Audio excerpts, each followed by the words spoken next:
हेमंत सोरेन एक राजनीतिक यात्रा और विवाद। 10 अगस्त 1975 को जन्मे हेमंत सोरेन झारखंड के एक प्रमुख भारतीय राजनीतिज्ञ हैं। 2019 से 2024 तक झारखंड के मुख्यमंत्री के रूप में कार्य करते हुए सोरेन राज्य के राजनीतिक परिदृश्य में एक प्रमुख व्यक्ति रहे हैं। वह क्षेत्र के एक महत्वपूर्ण राजनीतिक दल झारखंड मुक्ति मोर्चा के कार्यकारी अध्यक्ष भी हैं। यह लेख उनके प्रारंभिक जीवन, करियर, उल्लेखनीय उपलब्धियों और हाल के विवादों पर प्रकाश डालता है। प्रारंभिक जीवन।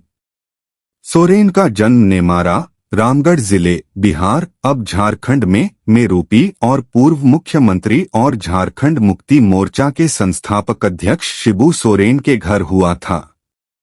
हेमंत अपने भाई बहनों में तीसरी संतान हैं, जिनमें दुर्गा सोरेन, अंजलि सोरेन और बसंत सोरेन शामिल हैं, जो दुमका निर्वाचन क्षेत्र से विधानसभा के सदस्य एमएलए हैं। उनकी शैक्षिक यात्रा में पटना हाई स्कूल, पटना, बिहार से इंटरमीडिएट की पढ़ाई पूरी करना शामिल है। चुनाव आयोग के समक्ष दायर एक हलफनामे के अनुसार हेमंत ने शुरुआत में बीआईटी मेसरा, रांची में मैकेनिकल इंजीनियरिंग में दाखिला लिया, लेकिन अंततः पढ़ाई छोड़ दी। राजनीतिक कैरियर। हेमंत सोरेन की राजनीतिक यात्रा तब शुरू हुई जब वह जून 2009 से जनवरी 2010 तक राज्यसभा के सदस्य बने। इसके बाद उन्होंने 23 दिसंबर 2009 को विधानसभा में प्रवेश किया और सितंबर 2010 से जनवरी 2013 तक झारखंड के उपमुख्यमंत्री की भूमिका निभाई। मुख्यमंत्री का कार्यकाल। राष्ट्रपति शासन हटने के बाद कांग्रेस और राजद के समर्थन से सोरेन ने 15 जुलाई 2013 को पहली बार झारखंड के मुख्यमंत्री का पद संभाला। उन्होंने दिसंबर 2019 में मुख्यमंत्री के रूप में फिर से निर्वाचित होकर अपनी राजनीतिक यात्रा जारी रखी। 29 दिसंबर को शपथ ली।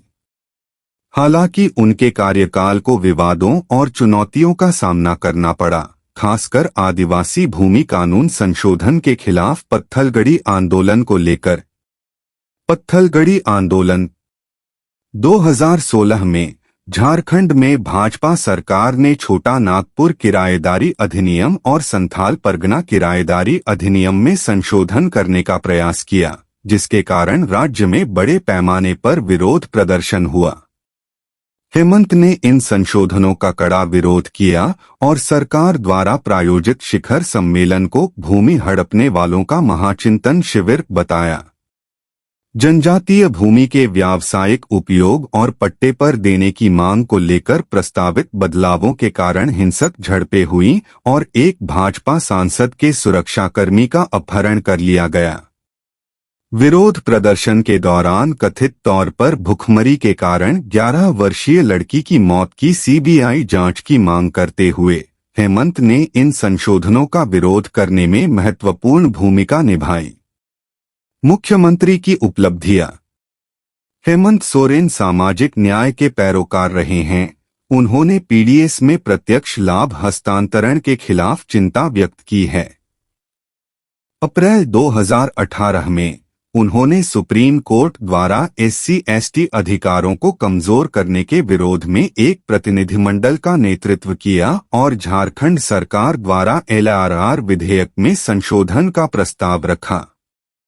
उन्होंने देश में गैर भाजपा, गैर कांग्रेस मोर्चों के गठन की चर्चा में भी सक्रिय रूप से भाग लिया है। विवाद और इस्तीफा।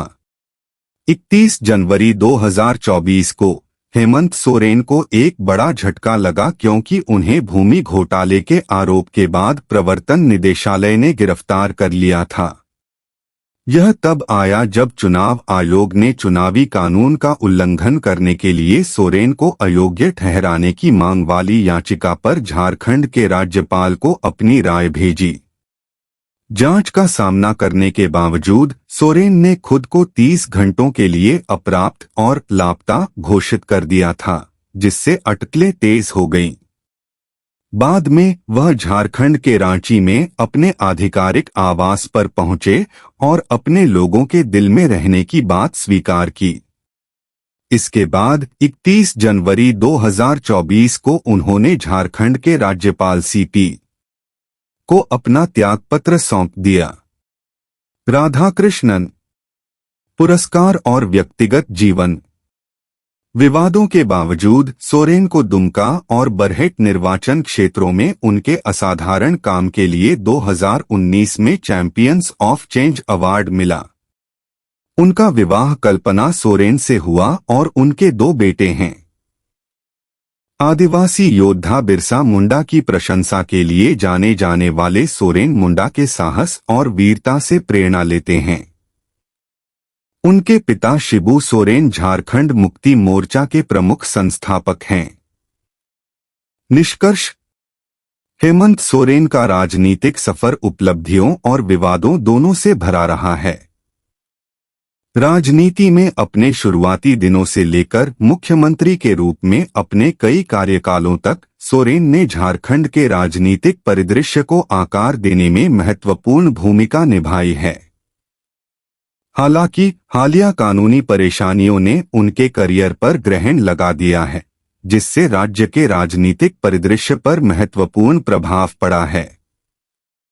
केवल समय ही बताएगा कि सोरेन की विरासत और झारखंड की राजनीति के भविष्य पर इन घटनाओं के स्थायी प्रभाव क्या होंगे।